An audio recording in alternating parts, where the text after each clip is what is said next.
is an asshole about me standing around and talking while I'm working, so she pretends to look at vitamins while she's talking to me.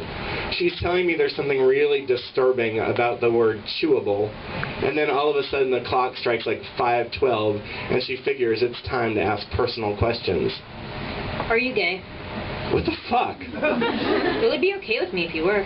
Oh, good, because the thing I'd be worried about the most is whether you were okay with it. I'm just saying. Noted. Now, will you just shut up and let me work? Or do you want me to use my employee discount to get you a pregnancy test? I think there really needs to be a rule against calling a guy's sexuality into question while he's working. And it's not that I don't want to talk about it here. I really don't want to talk about it with Maura anywhere. Because, like, here's the thing. We're not that close.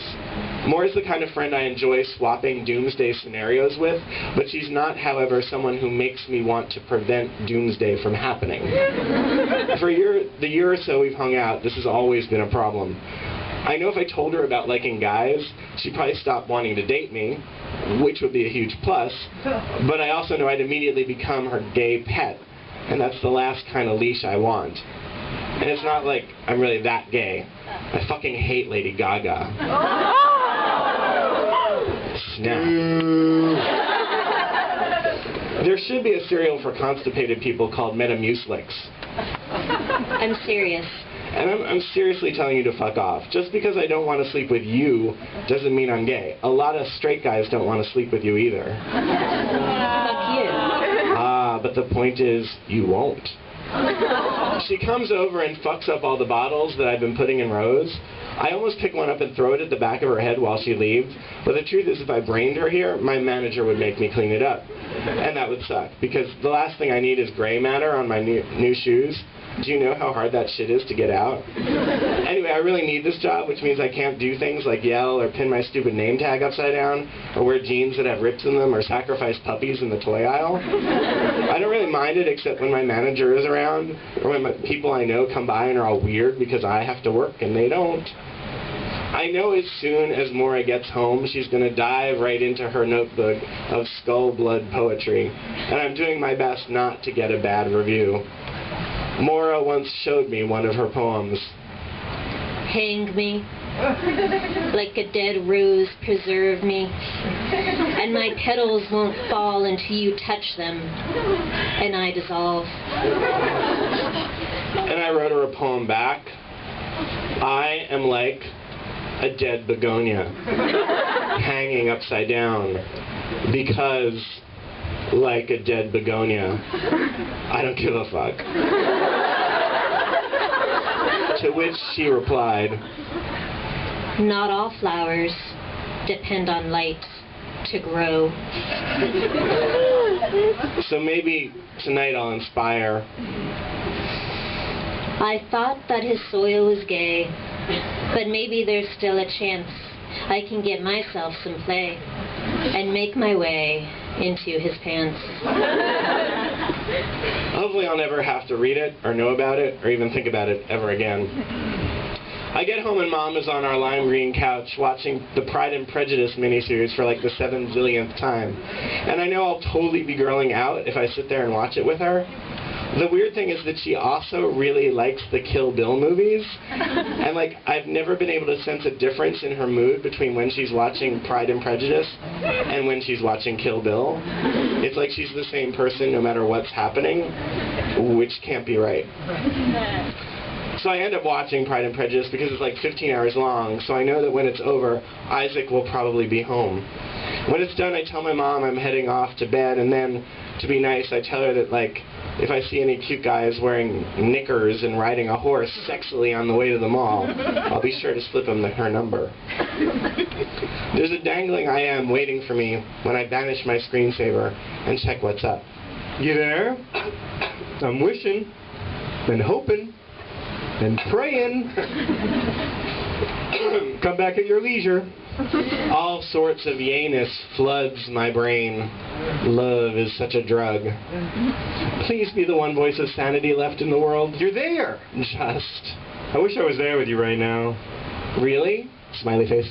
Yes, sirree, Bob. And if you were here, what would I do? Smiley face. Let me tell you what I'd do. And this is a game we play, and most of the time we're not serious. Like, there are different ways it could go. The first is we basically make fun of people who have I am sex by inventing our own ridiculous pornographic dialogue. I want you to lick my clavicle.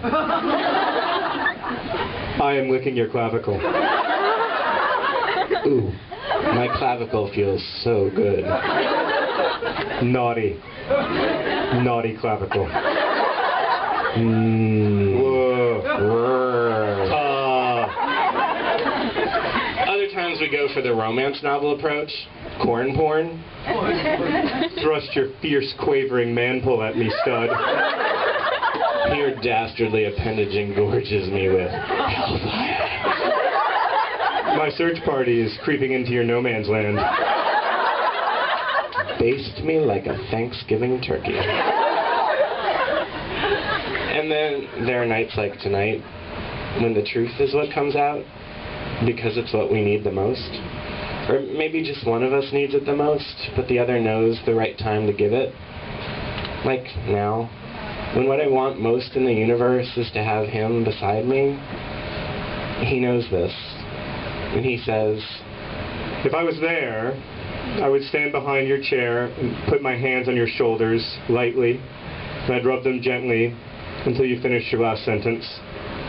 Then I would lean forward and trace my hands down your arms and curve my neck into yours and let you turn into me and rest there for a while. Just rest.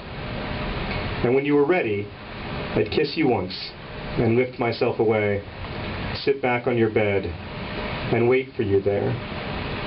Just so we could lie there, and you could hold me, and I could hold you. And it would be so peaceful, completely peaceful, like the feeling of sleep, but being awake in it together.